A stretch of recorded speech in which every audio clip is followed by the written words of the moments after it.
বাজারে কাঁচা আম দেখলেই আমার মাথায় একটাই জিনিস আসে, চাটনি। তো আজ বানিয়ে ফেললাম একদম ঝকঝকে আমের চাটনি।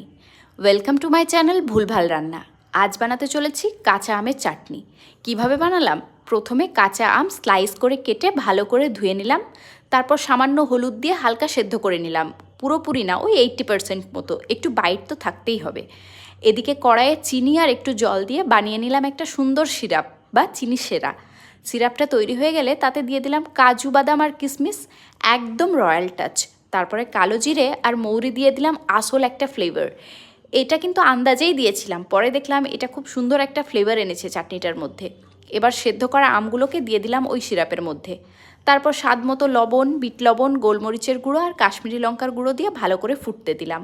ফুটতে ফুটতে যখন চাটনি ঘন হয়ে এলো তখনই গ্যাস বন্ধ। ব্যাস, তারপরে আর কি, অপেক্ষা করলাম একটু ঠান্ডা হবার। যখন একদম ঠান্ডা হয়ে গেল তখন একটা কাচের এয়ারটাইট বোতলে চাটনিটা ভরে রেখে দিলাম। ব্যাস রেডি আমার মজাদার আমের চাটনি।